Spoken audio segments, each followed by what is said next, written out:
Time to call to order and over Inland Wetlands and Watercourses Commission meeting for January 6, 2025. We do like we usually do. Our commissioners just introduce themselves. Vice Chairman Jan Massey. Jed Larson. Bill Monroe.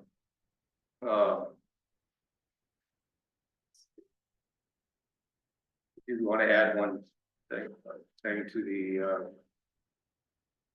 agenda, this planning and zoning webinar is going to be happening March 22nd this year. If anybody's like to discuss this. We need to vote that in. You want to add it as a. Yeah, I'm gonna add this in. I move to add this into the. I second. We'll do 7, is that new business?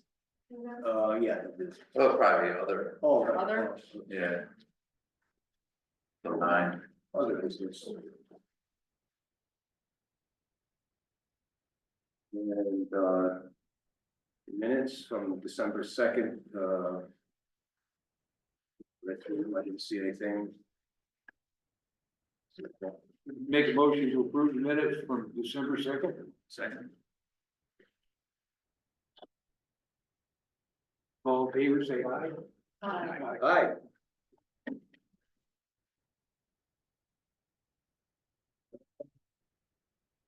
Public comment. Do we have anybody here that wants to make statements or anything to add? Discuss previous meetings.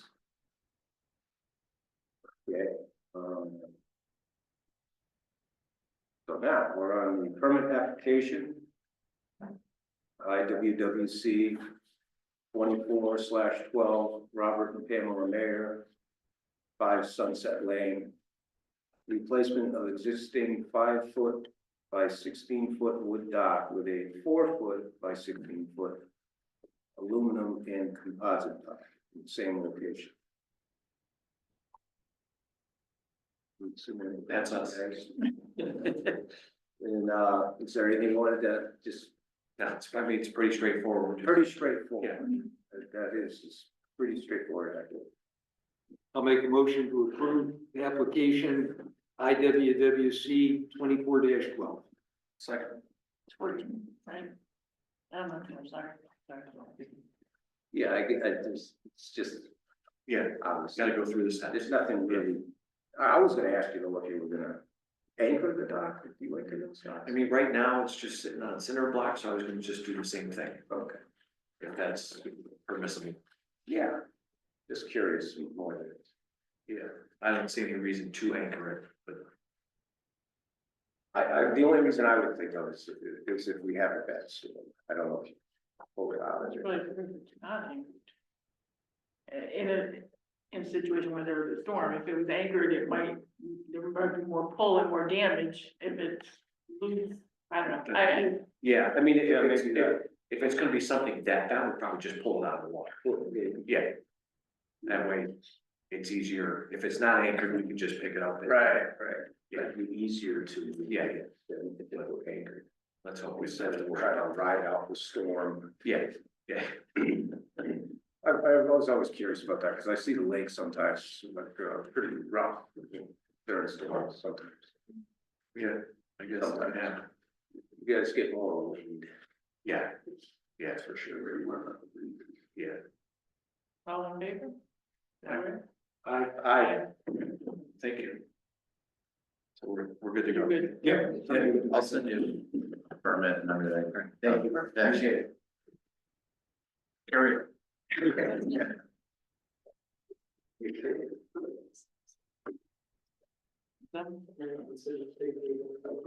so let's go to permit application IWWC 24/13, the Andover Fields Committee Veterans Memorial Field. The work in the upland review area to construct 3 pickleball courts, playscape, skate, floor, and a pavilion.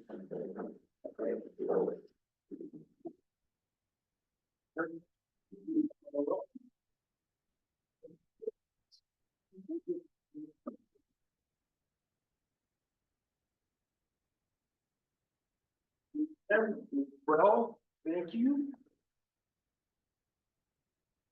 That's this, wetlands agent.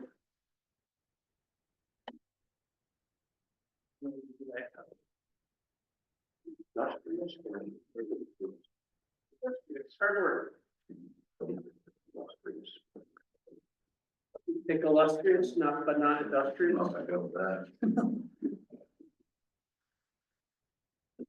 All right, so you've had an application before you for a permit for work in the upland review area.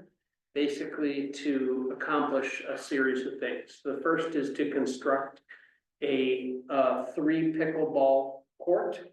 Or a court that accommodates, or a playing surface that accommodates 3 separate pickleball courts. The second is a construction of a playground that consists of 2 areas. One area for kids of the like 3 to 5 age range, and one for bigger kids. And then with the potential for us installing a pavilion also. This plan also entails trenching across Riverside Drive to put a water spigot and electrical outlet where the softball fields are on Riverside Drive. So all those, much of that will occur in the upland review area, which is why we're here before the commission with the application.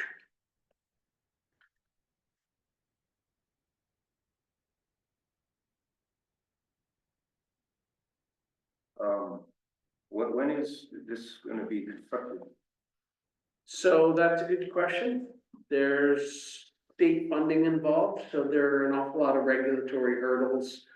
The assumption is sometime in late spring, Public Works will do the excavation for this project.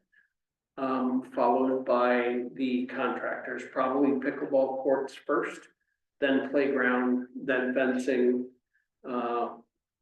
You know, not sure exactly when we're gonna do the trenching, but we have a little more flexibility because we're gonna be using Public Works to do most of the site work. So that would be the fall out of the range of the wood turtle problem or issue, not a problem, actually. So one of the things that was there was, I believe in his letter, Hank gave us a time frame at which he wanted the silt fence installed. It would be our intention to have the silt fence installed regardless of where we are in Timeframe. starting the rest of the construction, to have the silt fence installed at the appropriate time and to his specifications, which is basically a continuous set of silt fence facing the river with turnbacks at either end, so that any turtles that end up following along the fence line will get redirected back away from the construction site. So, yeah. That's really that. Our goal is to minimize any potential wetlands impacts. And also this was designed in such a way, because there is a wetlands directly behind the area in which we're working, that we are neither adding nor subtracting water flow to that wetlands, because we don't want to dry out the wetlands. We don't want to make it wetter than it is today. So the site water that's getting there now will continue to be directed there, and but no additional water will be directed there, and no water that's going there now will be directed somewhere else, if that makes sense.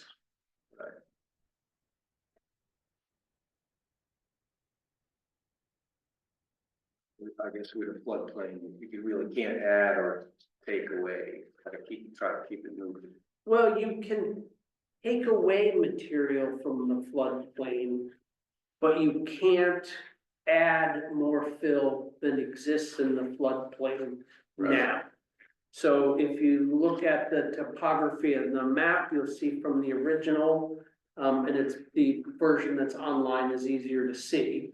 But there is a fair bit of cutting involved. In other words, the banks where the parking areas are moved back and are squared off, so there will be a net reduction of material in the floodplain. Right. So there will be very slightly more storage capacity after we're done than before, but it's a very small amount. Because, you know, we're gonna be elevating the area where the pickleball courts are slightly, and we're reducing the bank slightly. So there's a net loss, but not, so in other words, there's a net gain of storage volume in the floodplain, which is what is kind of required. We're not looking to mitigate that by taking material and make somewhere else on the site. You know, we're gonna deal with this site so that right there, you know, there's no loss of floodplain. So I did go over there just to take a look at it.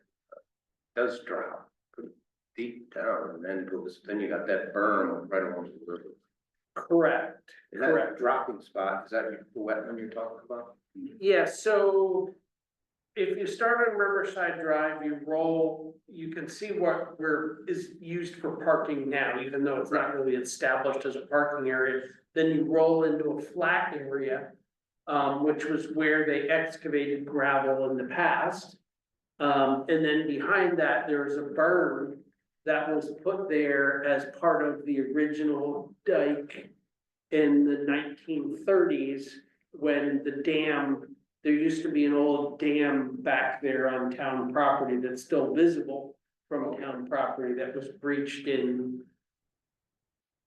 Was that breached in 38 or was that breached in 50?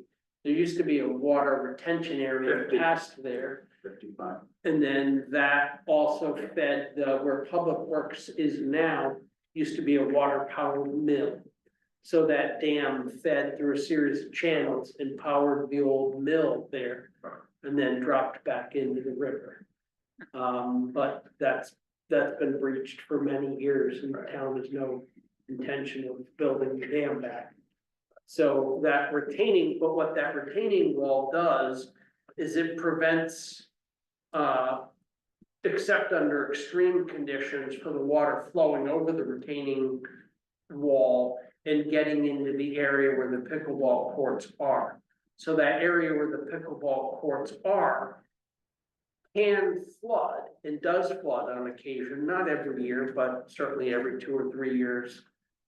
That lower area does flood. And it drains slowly because it doesn't have a direct path out of there, so it has to soak into the gravel and disperse that way. So it comes up very slowly and it goes down very slowly, but it doesn't see any real flow.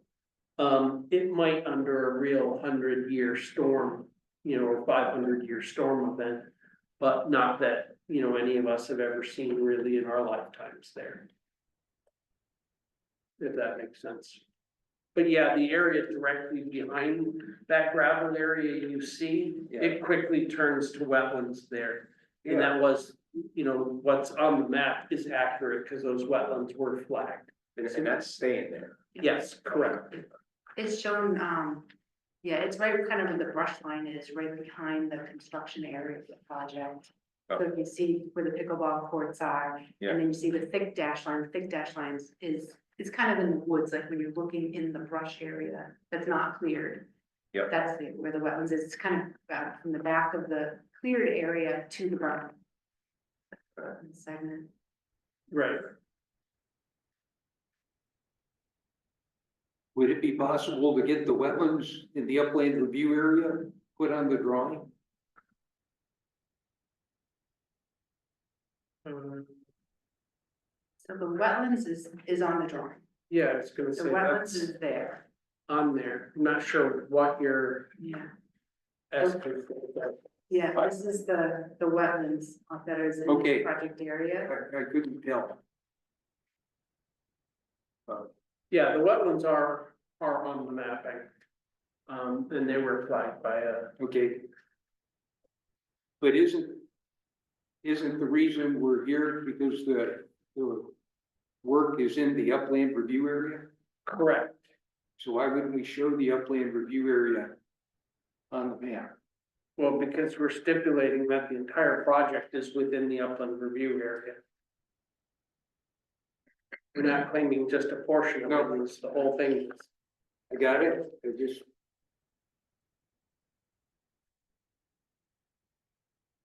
Okay, I mean, specifically, if you want a map that shows a 200-foot boundary from the wetlands indicating it's an upland review, we could provide that, I'm just not sure what.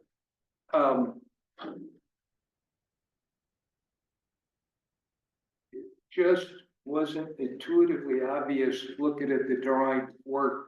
You know, we say that where it is, since it's the Inland Wetlands Commission, you would think we would show the wetlands in the upland review area, because that's the reason we're coming to get the permit. Sure, well, I mean, we are showing the wetlands. Yep. On the plan.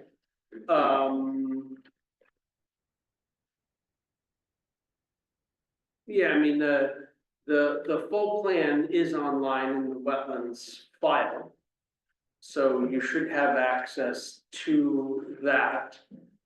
Really, the only reason we gave this one out, because one of the things we realized we were missing that was critical is a stockpile area. Yep. And we just wanted to make sure that you were aware that any stockpile area we have on site will be located within the fencing outline. So we shouldn't have any problem with siltation and stuff getting into the river or anything like that. That's all we're really trying with this. How long is the stockpile plan to stay there? That's a good question. I don't think we're going to need it there very long, but like, for instance, when we're replacing. So what's gonna happen is, and we've dug a couple test pits in the area. So we have a pretty impressive thickness of good gravel under that area already. So we don't need to replace a lot of the existing material, because all we would be doing is taking one set of bank run gravel that's under there and replacing it with different bank run gravel from our pit.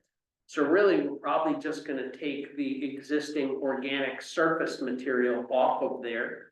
And replace that with gravel, and then put on a layer of what's called process. And process is basically just crushed stone with fines, because that compacts a lot better and holds up better.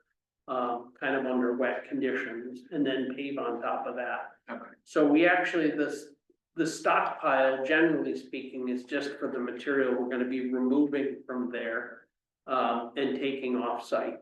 Now, a lot of this we can put directly into our trucks, like when we peel off the topsoil where the playgrounds are going. That I would presume we would peel off and put directly into trucks, as opposed to putting it into a stockpile and then trucking it off site. So we should have fairly minimal stockpiles on site, but there'll always be some. So where that stockpile is located here, that's gonna be paved? Where that little circle is? Yeah. No, that's just a temporary holding area for materials. So Once that stockpile is removed, what's gonna be, is that gonna be like grassy area? So presumably, we're gonna restore this whole thing with grass after we're done. That's the goal, the topsoil and then seed it.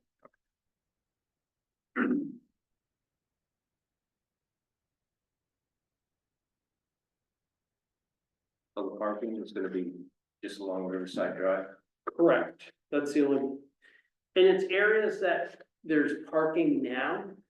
The only thing we're really doing is we're taking the pervious gravel that's there now, essentially flattening it off and getting it so the water flows correctly, and then paving that local area. So that will increase the impervious surface there.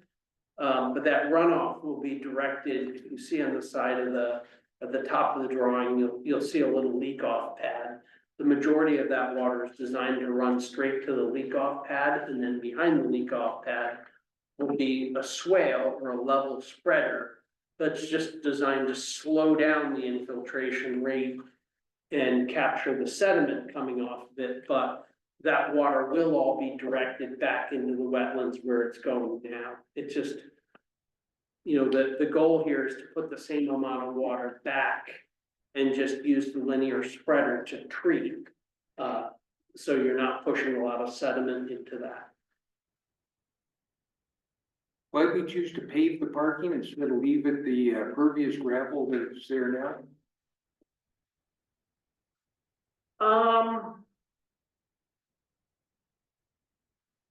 Well, that's a good question. I mean, I think generally paved parking areas look better and hold up better. One was for the disability spots as well, so there are ADA spots as well, so the fluidity of that space has the handicap spot there as well. In the playground area in the 1 to week walk, it's what the walkways are also paved just to eliminate entry hazards. So do we know what the square footage of impervious surface is that we're adding? Total between that and the pickleball courts? We do, I could certainly walk upstairs and get that number for you if you wanted it. Don't need it right this minute, I just know that there are some issues when we get to planning and zoning that discuss mitigating impervious surfaces if we're in excess of, I think it's 2,000 square feet. Don't know if we're there or not. The only other thing I would be concerned with kind of going out paving is the salt application in the winter time, just because it's that close to the wetlands. Yep. Did you guys have any plan for that, or? The goal is the majority of the water gets directed to that leak off pad, and behind that is a swale with the goal being the water to infiltrate directly as opposed to, just run straight down into there. But to be perfectly honest, I mean, any salt on Riverside Drive right now is sheet flowing into that wetlands anyway. So we're not really changing that a whole lot. And more than likely that parking lot, I would question whether we really even need to plow that in the winter. Because to be honest, we're not planning on plowing the pickleball courts because that destroys the surface. So, and you're probably not playing soccer in the middle of the winter, so there's not gonna be a whole lot of use of that facility in the winter. So I'm not sure it really even needs,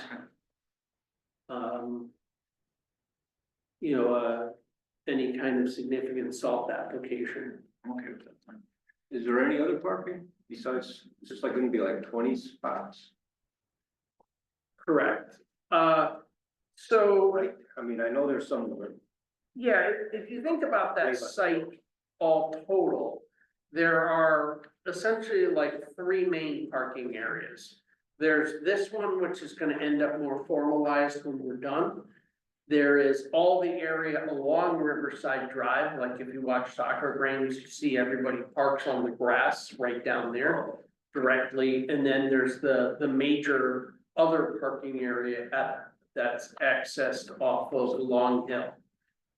Because this is a combined site and we have combined uses, we're looking at parking for the whole area. right?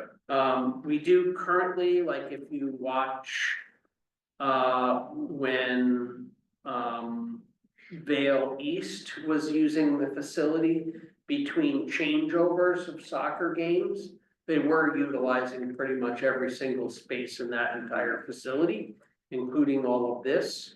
But I think with Vale out of the picture now, I don't think you're gonna get cases. In other words, we're not designing this to have, 3 pickleball courts in use, all the playgrounds in use, the pavilion in use, and the soccer field all in use at once. We're planning for enough parking so that between the 3 lots, you know, sharing parking, there's enough. That's what we're gearing this towards. Ellis, this is what I was asking, where the overflow parking basically is on the grass. Yeah, exactly. And it does fit under the town's regulations for total parking capacity. Based on an athletic field of this, athletic use of this sort.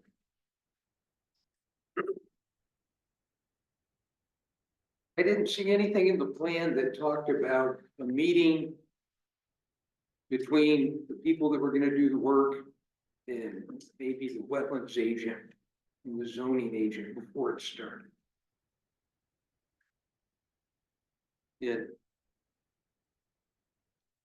I think that might be helpful to make sure that the people that are gonna do the work actually know what the plan is, you know, whether it's a pre-evolution brief or just the opportunity to have Joe and Jim talk to the people that are gonna be doing the work. I don't see that being a problem. I mean, the plan at this point is to have Public Works do all the excavation and all the trenching for conduit. So I'm sure you could make it a condition of approval for both agencies, and we'd be happy to comply with that. Okay, yeah.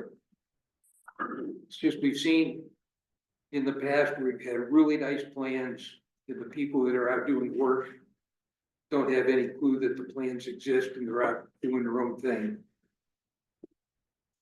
I don't think that would be the case here, but you know, we have seen that and it's been, It happens. it happens. The past NDDP requires, or is sort of suggesting that as well. You know, and so we would adhere to, with approval, we're waiting for an NDDP approval to be updated. Yeah. And we would adhere to that as well. I'm not familiar with that abbreviation. With NDP. National Diversity Database. Okay, so, and then, Joe, would we expect some kind of periodicity for inspections of the work going on, just to make sure that it's complying with the plan? I mean, you could put that, you could add that as a condition if you wanted to. And what do you think would be a good periodicity on that? I have 10, if you wanna just. Yeah. Set up the remote one. Yeah. I don't know, you can do I've seen every 2 weeks on other permits. Okay, I was thinking every week might be nice. Yeah, you can do that too, it doesn't, I mean, Set up a camera, whatever you feel is. watch the whole lap. You know, and you think that sounds ridiculous, but. Yeah, I go back to the house that we built, 422 Lake Road, where. They were out, it had the whole driveway put in through the wetlands. They were supposed to have talked to you and Jim before they started, never did, and it was kind of a rough start to that project. And we've had that on other ones too, where we haven't been out taking a look, so. I know in Hank's letter, he's asking for a weekly inspection to make sure there's no turtles in his little fenced-in area. I guess you could probably do both of those at the same time. I don't know if you're the guy who's gonna grab the turtle and try to get it out of there if you find one or not. But Hank's asking that somebody go out there and inspect it weekly, and so I think that would be a good time to go out, just make sure we're getting what we expect. Yeah, one other question, I think, about are these bushes here right next to the, parking? No, those are existing boulders. Oh, boulders. We're just showing, our intention is to use the existing landscape boulders and just move them back, because right now there's a much bigger gravel area than there needs to be. Oh, okay. So we're moving them back, making the minimal parking space necessary to be safe. And then realigning the boulders and cutting the material behind that, which is why we have no net fill. when we add the courts and elevate the courts a little bit. Do you expect to have to add any shrubbery? Are you gonna do any of that kind of stuff afterwards, or is this? Not really planning on it. You know, obviously, one of the concerns is that where the edge of the wood line is next to the wetlands, that is getting pretty overgrown with invasives. I was going to offer the Wetlands Commission, if you guys want, we will clear some of the invasives as part of the project, but we certainly don't have to. So it's just a question of whether that's something that you guys want as a commission or don't want. I'd be okay with that. Certainly. I think we could go either way. I would, Yeah, there's a ton of all the way through there. yeah, it's yeah, pretty gnarly and be much more aesthetic. Yeah, if you want that cleaned up as part of the project.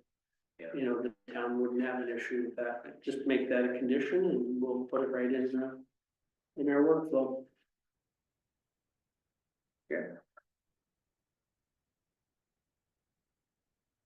You probably all saw, we did, have a meeting with Hank Bruner. Obviously, the concerns from a wetlands perspective regarding lighting. And we kind of worked out a compromise for, you saw in his letter, he asked for both maximum color temperature of light, which we're happy to abide by, as well as a stipulation that the lighting gets shut off after a certain period. And again, that is fine by us. Our intention is not to light it unless it's actually in use. And I would also say that with the parking areas, and this is gonna be something we would have to discuss with the zoning commission, but we would certainly prefer to turn the lighting off after a certain period of time and just not light any of that area after, say, 11 PM. But it is a parking area and it's gonna be a lit parking area, so that's gonna take the zoning commission would have to give us permission to do that. But that would be my goal anyway. I don't wanna light any more than I have to and light it any longer than I have to. Agreed. I was gonna say, like some parks and stuff, they'll say at dusk, you know, the park is closed. Yeah, the only. Obviously, if you do that, you don't need lighting to begin with, right? Right. But there's two things. One is you lose quite a bit of time in the fall when it gets dark earlier and it's still perfectly temperature-wise playable outside. So we want to preserve the ability in the pickleball courts to be able to use that after dark. And also in the summer when it's really hot, it's awfully nice to play late. You know, when it's starting to cool off a little bit, and lighting also allows you to do that. So that is the goal with lighting the pickleball. And it can be courts. changed. I mean, if you saw an abundance of use at night, I'm sure people would complain, you know, that there's no lighting or whatever. I mean, it's something that could be changed Right, as needed. yeah, I don't think that our intention is not to have people playing pickleball on midnight leagues or anything. I think we can establish a hard cutoff time, you know, for lighting there. And then sequence the lights, so the parking lot lights, whatever that time period is, the parking lot lights automatically go off 15 minutes later, essentially, so, you know. Because once you're done playing, we're not really Right, encouraging there's nothing people else to do. sit around and drink beer out there, so. So are the lights just for the pickleball? So there's, the pickleball courts will be lit. And the walkway will have to be lit per our regulations. And then the parking area will be lit. Not the soccer. Yes, not the soccer field, no. The soccer field lighting itself, absent anything else, is a $400,000+ project just for soccer field lighting. And it would have chewed up too much of our total project budget. If we were gonna do that, we would have basically done the soccer field lighting and probably not anything else. Oh. And the commission felt that the first priority really was the playground, and the second priority was the pickleball court. We clearly have enough money and capability to do both those, and the lighting, so that's our intention.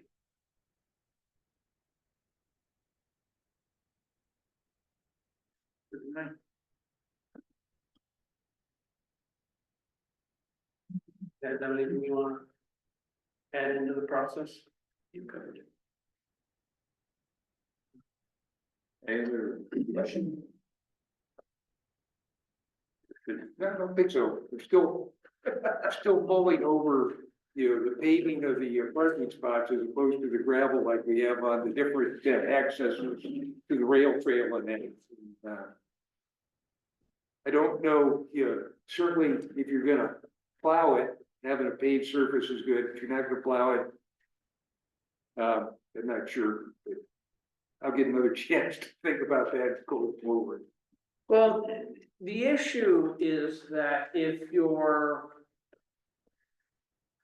have a fair amount of water there, and you either redirect that directly as surface runoff to the side, or you let it all flow through and you do more of a more in-depth interceptor trench. Because all that water that soaks into that gravel there eventually runs down and under where the pickleball courts are now. So, there's advantages and disadvantages to both ways, but you can't put in curbing unless you're going to pave it. And the goal was to intercept that water there and on the road and get that away from the pickleball court as opposed to letting it travel subsurface and intercepting it before it gets to the pickleball court. And the playground committee is really, focusing on the playgrounds to be ADA compliant. They want to be able to accommodate anybody that wants to be able to use the playgrounds, and just access from the parking lot to the playgrounds also creates a hurdle for the caregiver trying to be able to utilize the space. However, if by some chance you decided you wanted to require us to maintain this largely as an impervious surface, we could certainly consider only paving the first 3 or so handicapped spots and the walkways and leaving the rest gravel if that was your, or for that matter, considering requiring pervious pavement, but that's an expensive proposition. Now, is that what these little circles are that go around the playground thing? Is that the impervious pavers there or whatever? So, yeah, in speaking with Public Works, so we wanted to be able to have access around the playground. Just because there's the walking paths over there, so if there's any work that needs to be done over there by Public Works, they need to be able to get there. So with this area also being prone to flooding at different times of the year, we wanted to make sure there was some type of sturdy surface for vehicles to be able to drive in and around. We've considered the impervious pavers that are filled with either dirt or gravel, or even a geogrid that you would put underneath the grassy area, and you'd fill it up with sand, usually like 4 to 6 inches thick, and then they actually plant grass on it, and it just stabilizes it so it doesn't rut if it's really squishy. So yeah, that's not intended, this portion that's in the check that you see on your plans, that's designed to be a pervious material. We're looking at a couple of different options. Probably we're gonna go with GeoGrid just because it's considerably less expensive and Public Works can install that themselves. And that's a fully pervious material. And obviously the playgrounds will be fully pervious. Yep. The impervious surface is basically the courts, potentially the parking area, and where the pavilion would go, because that's gonna have a roof on it. And that will likely be a concrete slab. Yeah, I didn't have any other questions, Bill.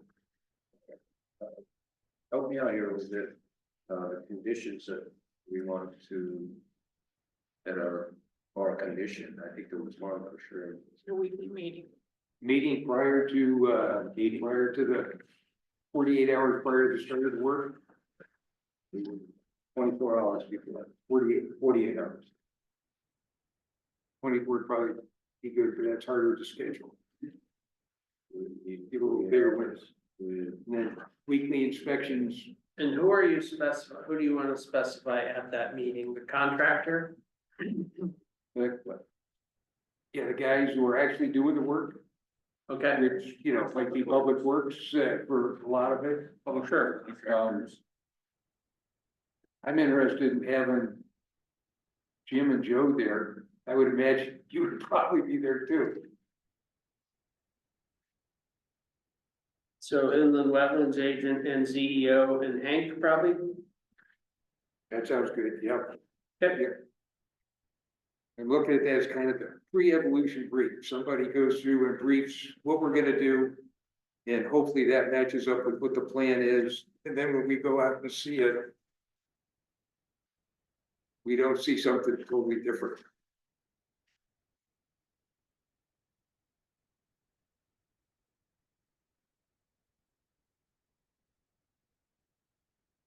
Then the third condition of approval was, the removal of the invasives in the wetland area there. We would just ask to have Joe down there and make sure we have a common understanding what the limits of clearing before I have public works start cutting that stuff out, because I just want to make sure we're not going past where your comfort zone is. Okay, Good topic for discussion during the pre-evolution brief. That was number 2 or number 3? The periodic inspections, the pre-job meeting, and then removal of the invasives. Those are the only three that I was aware of.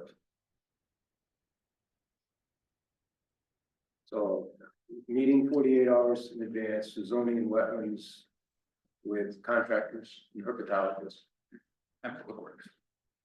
And what was the other? And public works also. In public works. Contractors, I'm going to confirm in public works. And Joe and Jim. And remove the invasives, and what was the second? We meeting with 48 hours prior to the start. Weekly inspections during the job. Oh, okay, all right. That's the one I was missing.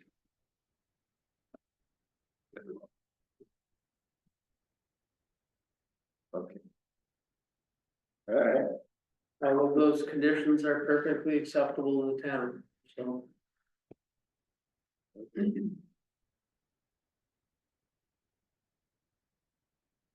This commission, will approve the, IWWC 24/13. I, the chairman, move to approve application. IWWC 24/13 for proposed construction of pickleball courts, playscapes, pavilion area, and associated parking and drainage structures in accordance with the application submitted on November 25th, 2024, and the site drawing stated November 2024. This permit will include the standard permit conditions as well as the following special permit condition. The applicant will incorporate the recommendations number 1 and 3 included in the letter from Hank Bruner, a consulting herpetologist, titled RE Pickleball Court Installation, Recreation Fields, Long Hill Road. This is dated December 23rd, 2024. Also, we would like to have these other recommendations or conditions, a meeting between the zoning with the zoning in the wetlands present, 48 hours with the contractors in the public works and the herpetologist Weekly inspections. Done by. The same parties, the zoning and wetlands. And the third condition, removing the invasives along the wetlands. On the riverside, the property. The agreed upon invasives. The agreed upon invasives. Okay. Yep. Okay. Anybody want a second? I'll second this. All in favor? Aye. Yes. Thank you. It's on. Thank you for your- I've already got my pickleball and mallet. I don't think it's a valid. Oh, yeah. Yeah, wait till you're Maybe not a mallet. Whatever you guys use.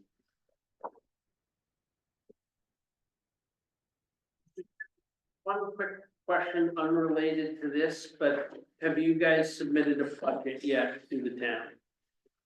For the, For this year? correct, No, okay, not really, all right. Did you get the paperwork from the town for the budget? No, I just got that. I did get a letter. No, I didn't get. You should have had it emailed to you about a month ago, No, somewhere. I never did see that. Do they have your new email address? Maybe not, maybe you won't have, I can give you that. Well, I have it, but yeah, Yeah, maybe, the town clerk does not have our new email, because we do have a new email. And that's Okay. Possibly why we didn't get that. Okay, all right. Maybe I could just come down, pick it up or something. Yeah, you definitely could do that, or you could just give me a call tomorrow morning. I think I feel like the only two things in the Wetlands Commission budget that I'm aware of are the training budget. You know, what you anticipate spending on maintaining commission member training. And then the second thing is, so the compensation for the meeting clerk. But for that, really all you need to give me is how many meetings you're gonna conduct in a year on average. And then what the average length of your meetings are, and then it's our job, to do the math for that. 12 times an hour, yeah, I mean. But no, you'll have a good time, you'll have. Yeah, I know, you're right. Right. You know, We might have. But I can spend any extra budget dollars. Right. Okay. So if you gave me a call tomorrow, we could probably work through that real quick All right. and in absence of from submitting a formal budget, we could probably get the information for that. As a town, I do recommend any commission member that has education and training relative to this job that you wanna do. I wholeheartedly support you. Definitely you wanna budget for some training dollars, but also be aware that if you ever go over that, that should never be an imposition to you, taking training that's in your best interest. So if that ever becomes a consideration because you've blown through your training well, I budget, know I took your- let me know. Okay. Going to the Clear Academy stuff, the Connecticut Land Use Academy is great training, both for wetlands and for zoning agents. And I believe the Connecticut Bar Association land use training is coming up.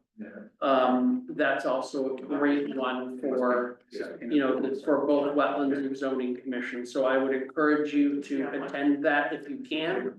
And regardless of whether it's budgeted or not, we will definitely figure out how to pay for that for you. Other than that, do any of you have any questions for me? Have it covered. Thank you for your time. Thank you. So this is $60. Is it? Yeah. $60. No, I thought it was I guess it's going up, yeah. Oh, I think it right. was 40. 40, I was gonna say, I think 40 last Yeah. year, Really low. yeah. 50 bucks. 60 on the back. Oh, 60. So I mean, if you want a budget. I think that's what we did last year, was like, I don't know, if there were 5 or 6 people times whatever the class was, and we just put that into the budget. Oh, that's right, yeah, you did the. I did it, yeah, but I think that's how we came up with whatever number we came up with, it wasn't very much for the entire year. And then, right, what you're saying, yeah, we just like said, Yeah. we're gonna have a meeting every month, That's what I just did it, times it's an like hour, yeah. 80, I think it's a minimum of an hour is $84 times 12 is 1,000, like if Yeah. it goes over 1 month, there's no meeting, it's. Right, and that's what we were saying, we probably only had 5 or 6 meetings, so we just covered. But we put it to the max in case we met every month. Right. And, this way, you should always have enough money. Yeah, then if you have sidewalks or something, they'll kind of. Yeah. It'll cover, yeah. Special meeting. Yeah, Did you have to do anything if we don't have a meeting? No? she loves it. This Right. is, this and CBA are my easiest to do, so that's, I like hearing CBA. I guess we'll go on to the next issue, new business, I don't see anything there. We'll skip that, and agent report, enforcement actions. Yeah, I just have two, Four Sunset Lane was the one that we talked about last week during the nutrient worksheet discussion and all that, The guy put he had a 14 by 20 foot shed, or he's going to, and then he was constructing a gravel stormwater infiltration system, so that's what they finished the worksheet and figured out the design, so. Approved that, and then the other one is just for, it was for a propane, above ground propane tank, and then the gas line trench, which was the big thing with that, was because of excavation. That's within upland review area. I've So seen that name before. it was, That it address. was, yeah, when, it was about 4 years, 3 or 4 years ago, that we moved ongoing enforcement action. And Oh, really? Yeah, And it just continues? no, it's New one. No, but, it got resolved, so, yeah. Did he actually, he did make he didn't, try to get permit. He started the work and then. This, no, he came in first. Oh, we did, okay, good. so this wasn't a violation. Learned his lesson. No, this is Oh. the actual permit. Well, you wonder sometimes, do they learn or do they just continue? Yeah, I don't think he was too happy to go through all that before, but Oh. Then it worked. what was that? There was, 134 Wheeling Road, there was timber harvest. They've been working on it for a few years, working on the design. It's one of the ones from, NRCS at UConn are working on it with them to remove ash trees, and it's not really like a commercial harvest, it's more of like a wildlife and, forestry management type of thing. So they put gravel down for tracking pads in that area, and then they're working on a forestry plan, so we might see that. There's one entrance that looks like it's dry, and then the other one that there might be a crossing involved with that, so, might be coming, in the next few months, or I don't know, they've been working on it for a few years, so I don't know how quickly that's gonna happen, but. How many acres is that? 40. Oh. Not that much. No, no. It's not that much.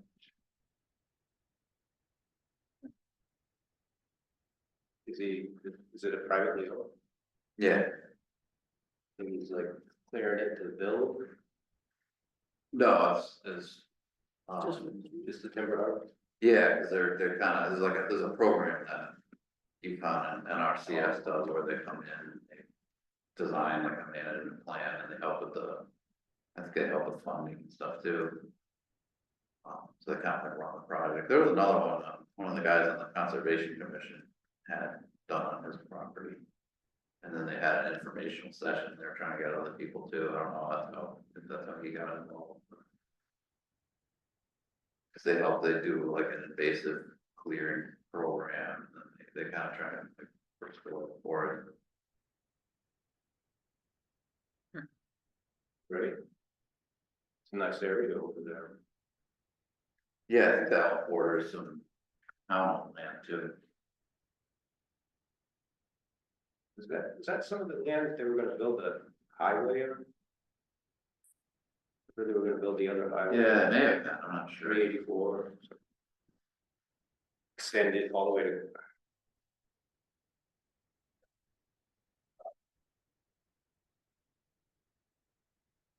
And then, yeah, there's another, 296 Lake Road, they're working on an application for a dock. They're going through all, they didn't realize they had to go through the commission, so, that maybe something for next month. Okay. That's all I got. Thank you.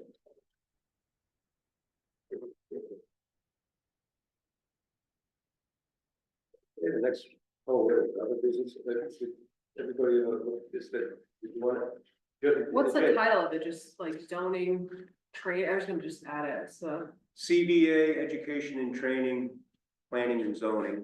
so just like a planning and zoning training, Yeah, it's Connecticut land use, land use. municipal land use. It's good training, there's probably some stuff, it's planning and zoning predominantly, there's a session for, zoning board of appeals kind of stuff, and then I think there's a specific session for the wetlands topics, and that's really good, don't know that you wanna sit through 6 hours of training to get 1 hour of that, but you can kind of pop in and out, but it does have, I think one of the first things is how to run a meeting and that kind of stuff, and, so there's a little bit there. I'm gonna be going, through the planning and zoning. And I've attended a couple times before. I learn something every time I go Yeah, I was through gonna it. say, I mean, I would be interested in taking. But, it's worth the time. It's just not a total Just day the of wetlands. Yeah, it's all online. So Yeah.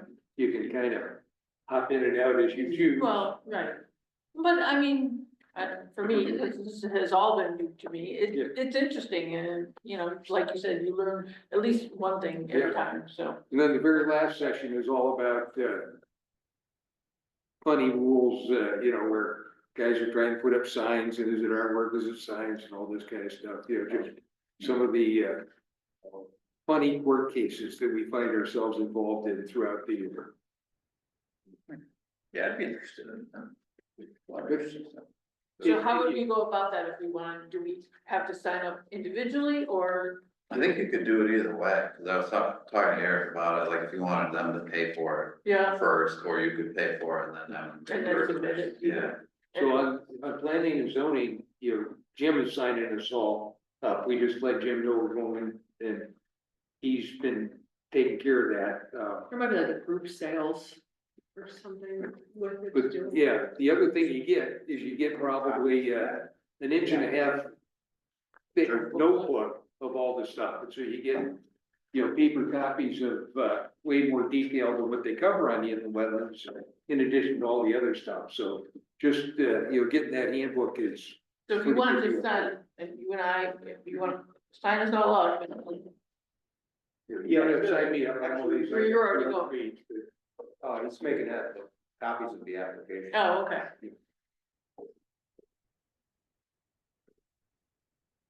I'll try. Just find out if we should do it pay it on our own, or. You don't wanna pay it on your own. Okay. Yeah. Well, you can pay We'll it never up get front and, I don't know, but it's just, easier to have the town pay it. Well, right, I was gonna say, have them pay it right off the bat. yeah, Okay. Here, you just use a credit card, or if they'll take a purchase order. I don't know, Jim's always just taking Yeah, care or of. Jay, yeah, I'm sure Jim has something with them to do it. But you do have to let them know that you're gonna go, right? Yeah. You know, you have, so they do two things. One, they send you an email with the Zoom link so that you can Right. watch the thing. Yeah. And the other, you'll get the handout book, you know, in the mail delivered to your house. Oh, okay. So, and that's worked out. You wanna, you should have our emails and stuff. Yeah, so, yeah.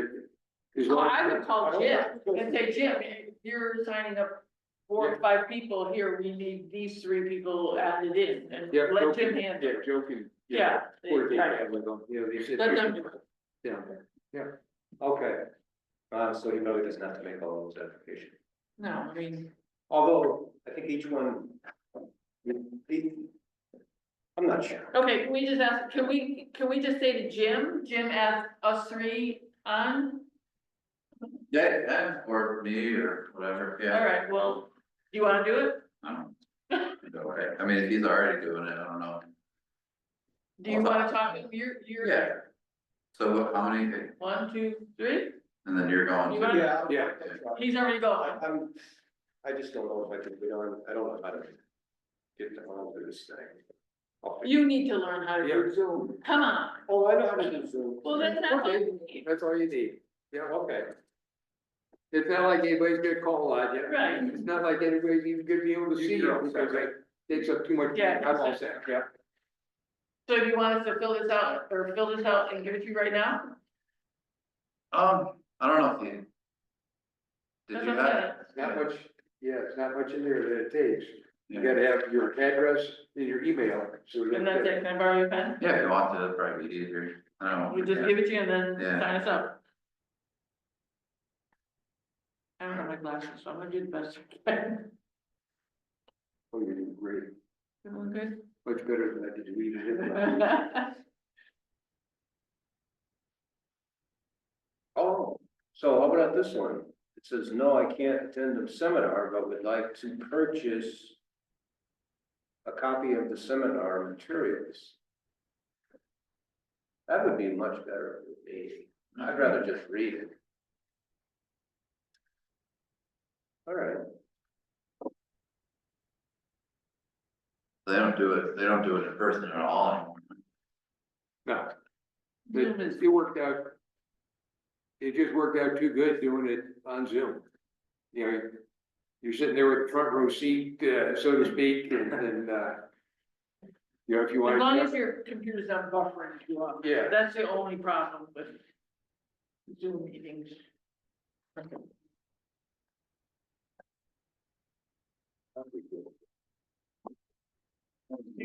I can. Yes. Thank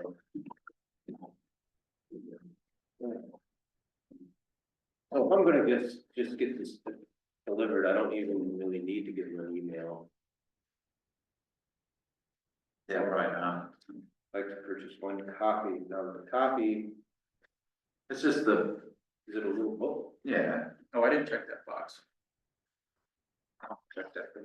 well, I think you'll get it, yeah. Well, so I- If I didn't check the right thing, it's because I couldn't read it. Yeah, Just, I'll go to the class. just check it. Nobody's gonna send the state trooper out to your house. Yeah, right. Check on why you haven't logged Just the into. class. No, there are. It is just all lawyers, so I don't know, my. Yeah. And I don't know, is there anybody else on this committee anymore, or are we it? I haven't seen Brad in a while. I mean, it's- He didn't know his name, I just. Well, fine, this is- No, I'm just saying that, you know, if you want to. If there was anybody else, make sure that they know Oh, about it. yeah. That's all. I wonder if he would wanna do this, or, you know, if you can get in touch with him.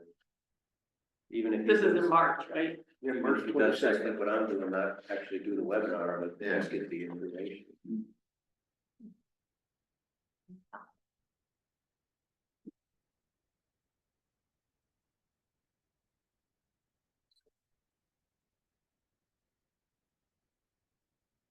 Did we get the, we did the outro. And for you, it's the same price too. Yeah. so Saturday? Oh, You could do yes or no, and then just That's the downside. Yeah, Takes it's us out. all right. Payment method. It's better to make things. So what, I should just leave that Yeah, and then blank? whatever. That you can't guys be want to. pretty busy. I'm sure. I can say that. Is there like a, kind of certification, like a certificate or something? Did you get from it, do you know? I can't remember. I think you do. I think you do. Not a printable. Because I think last year, and then they asked me, the town clerk lady, she said to me, anytime you get one of those, give us a copy and we'll put it in your file. This- Oh. Yeah, Yeah, I've never done that part. well, that's what she told me.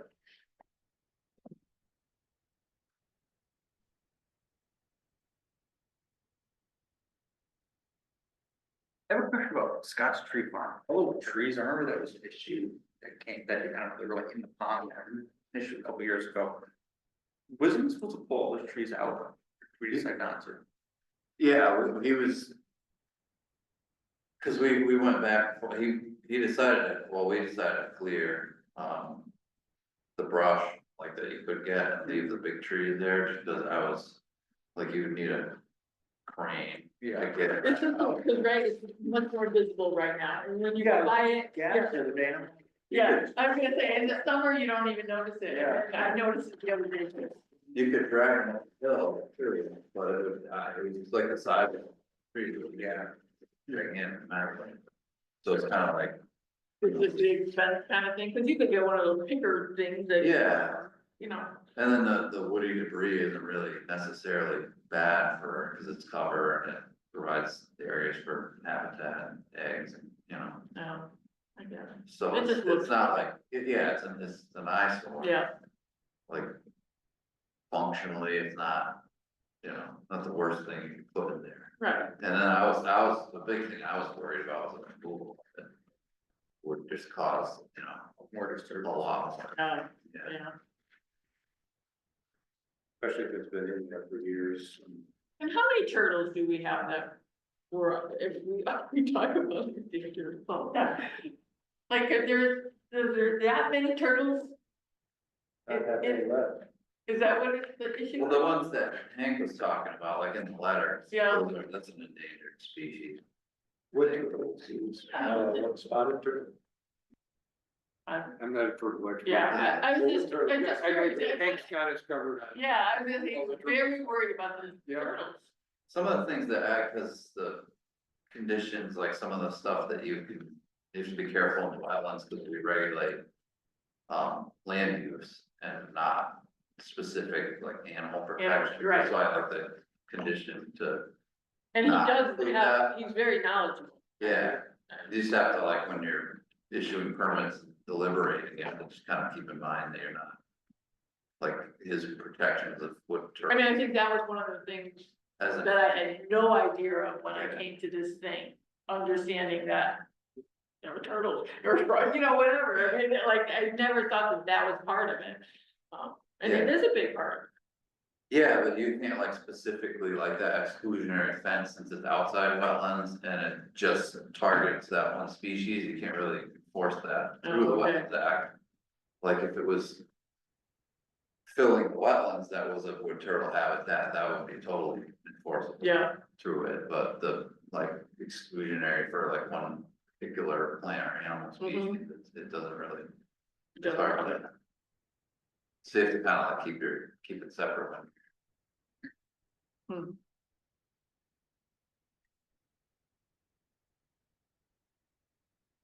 You ever seen a wood turtle? I've seen box turtles. Gee, snapping turtle. Snapping turtle. Yeah, that's the one I don't want to do. Yeah. Conversation. Snapping turtles. Doesn't protect them. They should be though. They protect themselves. Exactly. Make my. Yeah, I mean, it's, you know, it's interesting, but. I have a good picture of a wood turtle. We ought to adjourn the meeting, so we can stop the recording. Oh, here. We could make a motion, but he should try and find his picture of the turtles. Here's a turtle. Oh, yeah, okay, just like a box turtle. There's That's indeed, that's indeed, dangerous turtle. the shell goes like this, it goes down like that, and then it comes up. Like a little hole almost. How big? Good? Oh, big, very inside, this was small one. But, I've seen them about, well, about as big as this, and then Yeah, smaller, okay. half that size. Wow. I know. See the way that it's all like got all kinds of serrated, Hmm. Like grooves. yeah, grooves. It's really a cool looking. I like that, kind of cute. I've never seen one like walking. They're Yeah. definitely at the park where they're gonna. I shouldn't say that. One time I was I've seen the road, I stopped because there was a turtle in the road. Yeah. That's the only thing. Yeah. I make a motion, we adjourn. I second. All in favor? Aye. Thank you. All right. Yes. Happy New Year, everyone. Yeah. Well, good.